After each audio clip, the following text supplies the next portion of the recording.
welcome you inside this edition of The Big Show, presented by Discount Tire. Rick Pizzo, Malik Amin, following the evening that college wrestling fans had been anticipating all season long. Top-ranked, unbeaten Penn State against unbeaten and number 2-ranked Ohio State.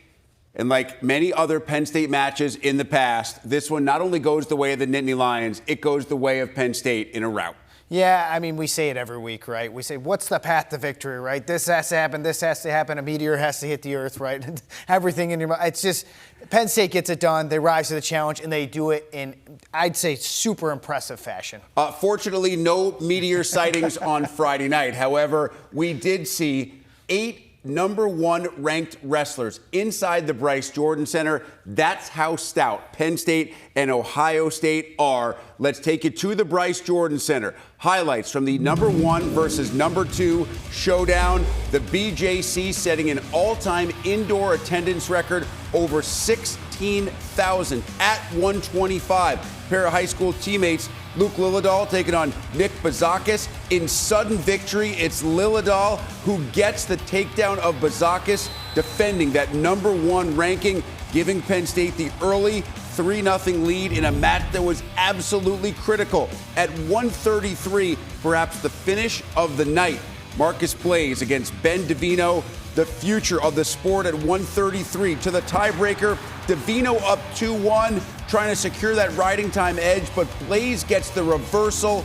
a 3-2 win, and Penn State out to a 6-0 victory. Ohio State's one massive favorite inside the lineup.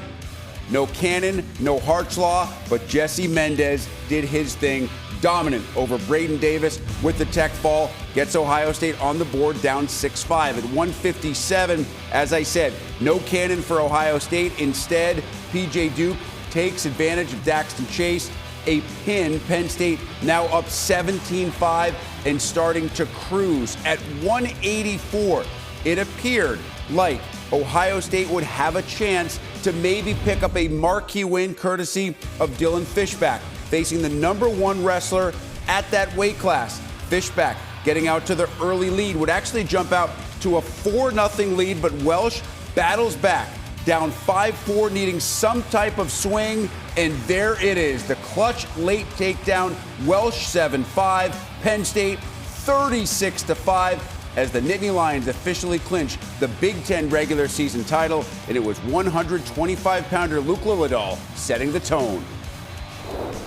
You know, I know if I compete the way I want to and I go out there and wrestle hard and wrestle free, that nobody can, nobody can stay with me. I kind of like to think of it like I'm like an artist, and the mat is my canvas, right? So every match is a new canvas, blank canvas, and you know, I need to paint the picture how I want to paint it. And at the end of the day, not a single match that I've ever wrestled will be the same as another one. So, yeah, just kind of think of it like that, and I think that kind of helps my perspective. And, you know, every match is a different one, and you can't really think about the last one. You just got to think about the next one. Luke Lilledahl going deep into the psychological bag. It was those matches, though, Malik, early at 25 and 33 that Ohio State needed and had a chance to win. But as Penn State wrestlers seem to do time and time again, it was the Nittany Lions that closed out those victories. Well, yeah, he's not the only artist on the team, right? They got a bunch. They got Claude Monet. I mean, they got Rockefeller. They have everybody. But, I mean, realistically, yeah, Penn State just does a great job. Every weight class, you look at it, the momentum. And then, you know, Dylan Fishback, he had a chance to win it. Rocco Welsh, championship pedigree. And, you know, we say it every week, and they just continue to dominate week after week, and that's the Penn State Nittany Lions. Yeah, congratulations to Lilledahl. Congratulations to Blaze at 33 as well. Those were both absolutely terrific. I do wonder, though, if Ohio State leaves this duel feeling better than you would think somebody would feel after a 36-5 loss, knowing that Brandon Cannon was in the holster, Hartslaw was in the holster. They didn't send out their best 10. Yeah, and unfortunately, that's kind of what the sport has become a little bit. You know, if you're Tom Brands, why wrestle these guys? Tom Ryan. Sorry, Tom Ryan. Let's talk about Iowa later. But, yeah, Tom Ryan, do you wrestle these guys? What's the chance? The whole point is the individual tournament at the end of the year, so you can't fault them by protecting these guys either. Ohio State still will be a tough out, especially in the national tournament. Malik mentioned Iowa. Hawkeyes at home against Michigan, and this was not easy.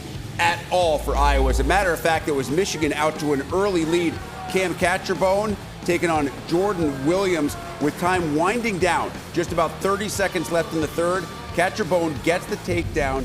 Michigan wins the first three to take a 10-0 lead at 165. Iowa needed Mikey Caliendo to get either a pin or a tech fall. It would wind up with the tech fall over Justin Gates to give the Hawkeyes a much-needed 5 points. At 174, Bo Nantanona facing Patrick Kennedy. Malik and I talked about this one pre-match. We knew it would be a battle down to the wire.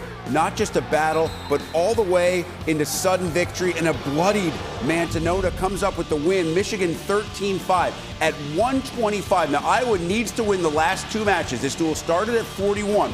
So at 25, Dean Peterson is able to take out the legs of Diego Sotelo. Peterson by decision and sudden victory.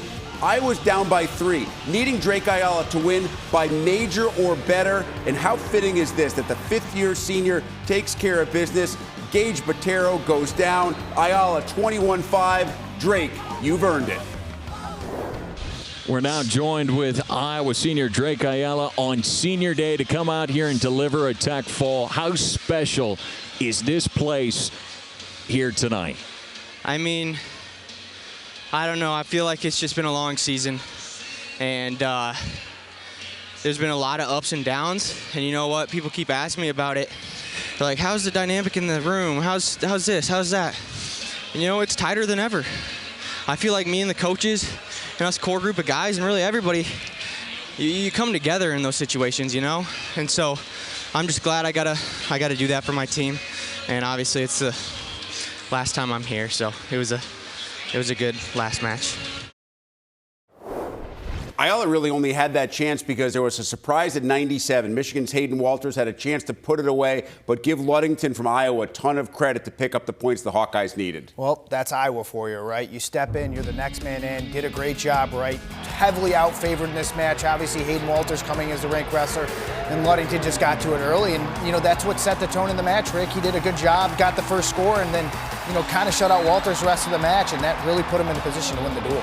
Really do feel great for Drake Ayala as well, the guy who has been through all of it for Iowa, including this year, to be the guy in that final home match in conference action, to be the one who wins it for the Hawkeyes and come from behind and avoids losing to Michigan for the first time in Iowa City for quite some time.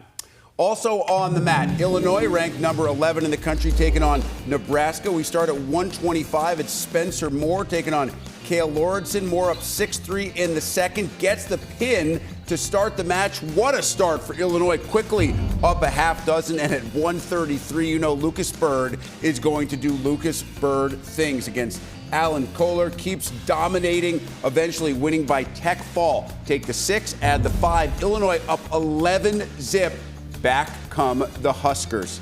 It's Antrell Taylor. This has become Antrell Taylor's signature. Fall behind, late third period takedown. This time it's against Cannon Webster. Taylor wins by decision. We're tied up at 11, and Nebraska rolls from there. Chris Minto over Colin Kelly. Minto by decision. Nebraska wins the last 8 matches to finish a 28-11 victory over Illinois.